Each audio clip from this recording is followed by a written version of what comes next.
So come back and I've got talk about some club prizes. I had a lot of stuff, and we were like pirates. We were in the clubhouse and we're cutting up the booty. I want this and I want that, and uh, I had mixed emotions about it. I took some flags and a couple of pins. I wasn't a big ring wearer. I didn't take all, but the guys were just, the guys that were left were, dividing up the loot. And so now, I'm starting to take my job serious. I'm thinking, well, I'm the vice president. I just went around and administered some discipline that John agreed to. And I have to think I got to be honest, I think it was Jesse and I that decided we were going to push these guys out because Jesse had just got a beef with all the dynamite and all the things in the garage. Ray Glore had sent him over to the garage. And I think I explained constructive possession before, but we're really worried. There's people getting bombed, there's people getting shot, there's people getting shot at, and we don't need any weak links. So that's why we did this. So I come back and, John said, okay, now I want you to go to the officers meeting this weekend. And, I'm like, fuck, the officers meeting? He goes, yeah, you need to go up there. You need to tell them we had an election. Ray's dead. When everybody starts asking about Ray, tell them to go fuck themselves. And I said, yeah, but John, and, I had asked John myself, hey, John, what happened to Ray? And, John looked at me and said, you want to last in this business, Christie? You don't ask questions. So, I got schooled by one of the top guys, and that was going to be my response, because when I got up there's a lot of people cornered me and took me aside and, hey, you can trust me, brother. What the hell happened down there? And, John told me, you can't trust anybody. And not only did John tell me that, what's really interesting is the Satan slaves told me that. Slave Louis, Dana from, these are Satan slaves that over the years had really wanted me to understand that, you keep that shit to yourself. So I go to the OM and I get to Los Angeles business, and I stand up. Said, for those of you that don't know me, I'm George Christie, and I'm sent here as a representative for Los Angeles. We've had an election. John's president. I'm vice president. In addition, we've trimmed some fat from the charter. And I go down the list. This guy's gone. This guy's gone. This guy's gone. This guy's gone. Some of the guys were out good. Some of the guys were out bad. Which I became the subject of many years later. It's like live by the sword, die by the sword, perhaps. But I just find it kind of ironic. But I, then I start getting the barrage of questions. What happened to Ray? What happened at the garage? What happened here? And I tell everybody, I go, look, you want to know what happened? And I don't know where I pulled this out of. I said, read the fucking papers. And I refused to answer any questions. And I sat back down, and I got some really strong support from Richmond and Daly City. And Oakland was kind of looking at me like, who is this fucking youngster? And, that was my introduction to the political arena in the Hells Angels. And I think it was maybe a year and a half later, I wound up going to the OM and doing something similar when we changed the name from Los Angeles to Ventura. And that was quite an experience as well. But, as soon as I took the reins as vice president, I had dreamed about stopping the war. But as soon as I took the reins as vice president, I felt now I would be able to act as an officer. And I'll tell you, I had no game plan to end the war. It was in full swing. when the Hells Angels set their mind to do something, it gets done. And the Hells Angels had decided to go to war with the Mongols, and there was no stopping it. It was like a snowball going down, cascading down a hill. It was getting bigger and bigger and faster. And I'll tell you an interesting story. It's a amusing story. So we tried to avoid talking about the war in the meetings. You know, so we're talking about the war, and I get the people off the subject. So the next thing we want to do is we're going to have a run at Wheeler's Gorge here, and we want to try something new. We want to have a run T-shirt, but we got to get permission. Every charter's got to vote yes, and we get 2 no votes, it gets shot down. So we're going around the room, and I say we've got to have this T-shirt, 4th of July run, Los Angeles, Wheeler's Gorge. And, some of the people are receptive, other people aren't. I said it'd be for members only, not for girlfriends, not for wives, not for children. You got to be a member in good standing to have this shirt. And you've also got to come to the run to get it. So I finally convinced everybody it's a good idea. And now keep in mind, we'd been talking about the war earlier, and I diverted, and along with the West Coast chairman, that subject. So the vote comes up for the T-shirts, and we go around the room, yes. We get around to the very end, and what I considered probably the most stubborn, dangerous, and hardcore charter in the United States was San Diego, California, known as Dago. So we go around the room, and we get to the last vote, and it's Dago. And he's not paying attention. I don't know, his mind's off somewhere, and the chairman says, "How does Dago vote?" And he stops for a minute, and he goes, "I'll tell you how Dago votes." And he stands up and throws his arms out. He goes, "Dago votes war." The room erupts in laughter. So there's some levity, in these serious meetings. And we said, "Hey, man, we're not voting on war. We're voting on a T-shirt.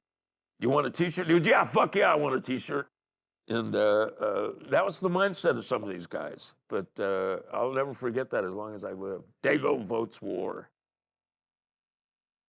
The idea behind giving a T-shirt was somebody wanted to keep people participating, even with the risk of getting shot at or whatever. We wanted to keep the Hells Angels on their bikes. The Mongols had kind of gone underground. We wanted to keep the Hells Angels out, visible. The whole outlaw motorcycle culture was watching. The independent riders were watching. Hey, as the Hells Angels, they got challenged. Certainly they answered in a provocative, loud manner, but where are they at now? And giving the T-shirts away not only created unity, created participation, because the only way you could get that T-shirt was if you came to the run. You got handed out. And, there were some people that we made exceptions for, somebody in jail or somebody in the hospital or something. But, you had to come to the run and participate to get that T-shirt. And, we were, a lot of political things got solved at the run. I remember Harold, who had been the Purdue president, was in the midst of trying to start, I want to say, a charter in Long Beach.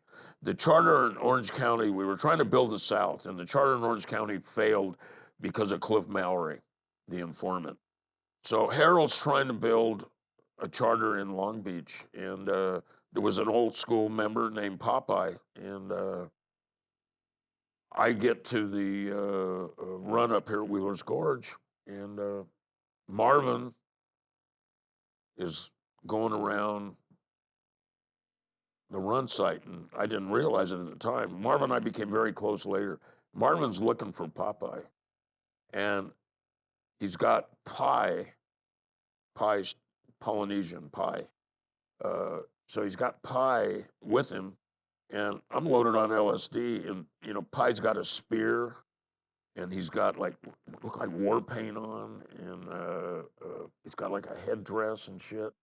And like I'm tripping on these guys, you know. Here comes some heavyweights, Mouldy Marvin and Pie from Oakland, and they're looking for Popeye. And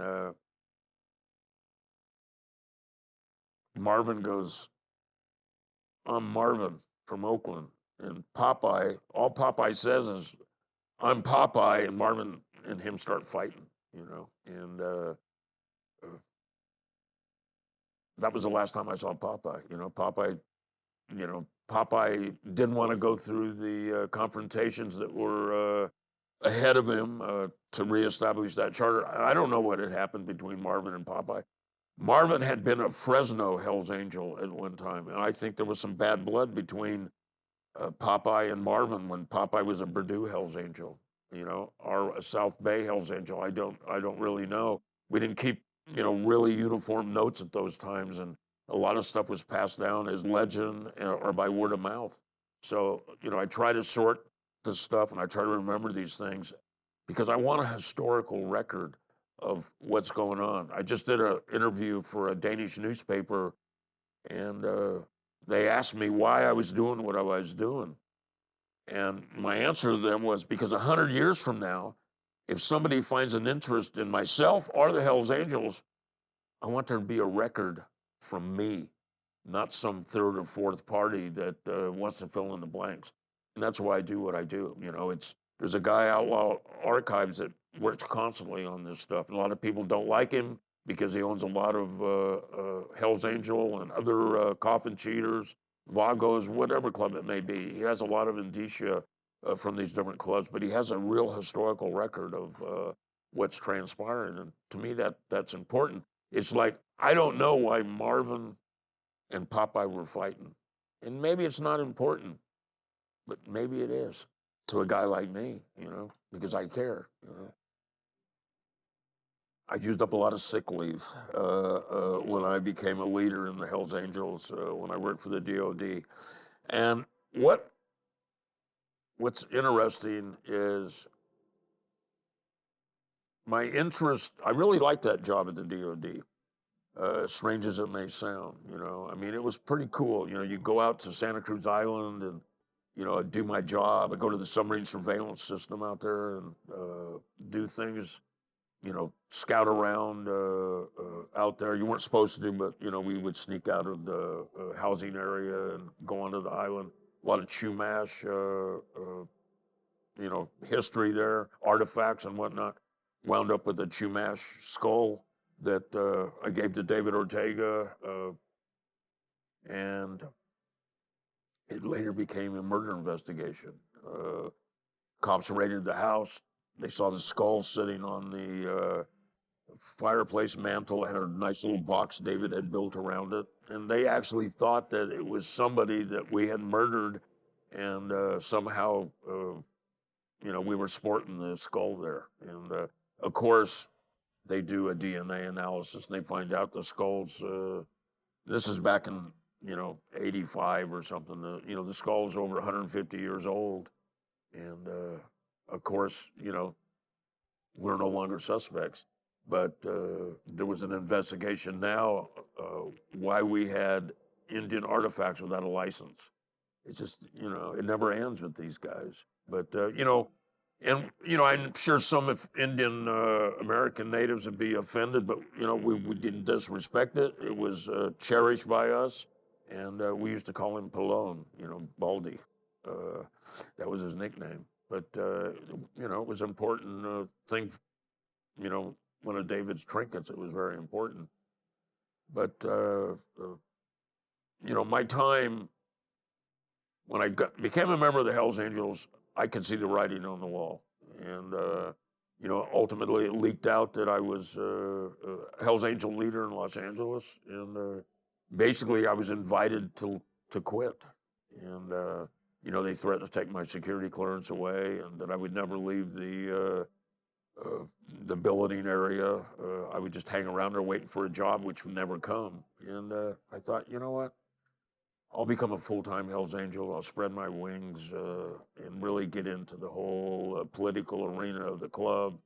and it really freed me up a lot. Not having that job, uh, you know, certainly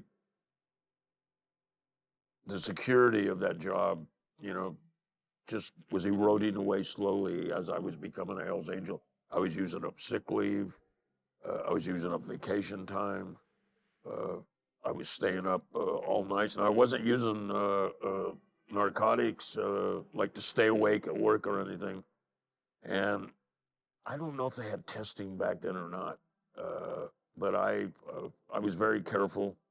Uh, crank wasn't popular, uh, and that's a whole different story we can talk about when I was introduced to that. But I I did have some concerns, but I had worked at a place called the Motor Shop, a mail order parts house, and I had opened an extension from the motor shop at a bike shop called Recycle Harley Davidson. So I had something I could walk into. I was a motorcycle mechanic. I certainly, was a communications expert for the government, but I also was a skilled motorcycle mechanic, and I was kind of on the cutting edge of high performance motor building. So I did okay.